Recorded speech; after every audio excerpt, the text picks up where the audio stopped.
इस वीडियो में हम समझेंगे कि ब्लीचिंग पाउडर क्या होता है और ब्लीचिंग पाउडर का इस्तेमाल किस चीज़ों में किया जाता है। तो बेसिकली ब्लीचिंग पाउडर का जो केमिकल नाम है वो है क्लोरीन। क्लोरीन जो है ये सोडियम क्लोराइड के इलेक्ट्रोलाइसिस करने पर मिलता है, जो कि हमने पहले पढ़ा है। तो जब भी हम सोडियम क्लोराइड यानी कि NaCl का सोडियम क्लोराइड का जब हम इलेक्ट्रोलाइसिस करते हैं तो वहाँ से क्लोरीन जो है वो बाहर निकल जाता है। इस क्लोरीन का इस्तेमाल ब्लीचिंग पाउडर में किया जाता है।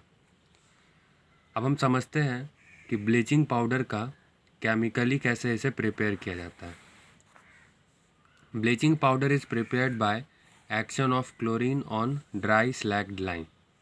तो इससे पहले जब हम कॉम्बिनेशन और डिकम्पोजिशन रिएक्शन पढ़ रहे थे तो वहाँ पर हमने कैल्शियम हाइड्रोक्साइड के बारे में पढ़ा था। इसी कैल्शियम हाइड्रोक्साइड को स्लैग्ड लाइम बोला जाता है। तो जब क्लोरीन को स्लैग्ड लाइम के साथ रिएक्ट कराया जाता है तो इससे जो इसमें वाटर है वो वाटर बाहर निकल जाता है यहाँ पर और बच जाता है मेरा CaOCl2 कैल्शियम ऑक्सीक्लोराइड।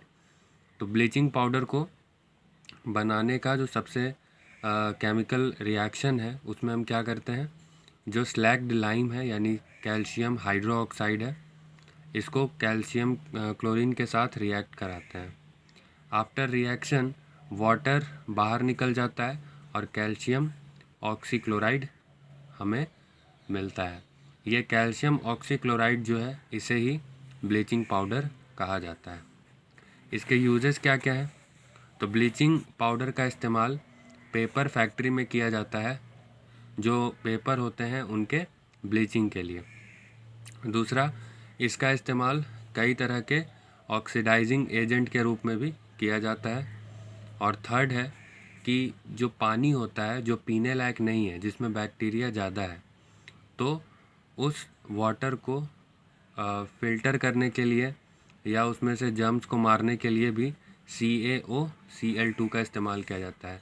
ये CaOCl2 ब्लीचिंग पाउडर है, या फिर इसे हम कैल्शियम ऑक्सीक्लोराइड भी कह सकते हैं। तो बेसिकली हमने पढ़ा कि ब्लीचिंग पाउडर क्या है, इसका केमिकल रिएक्शन किस तरह से होता है, और फिर हमने उसके यूजेस को पढ़ा। Thank you.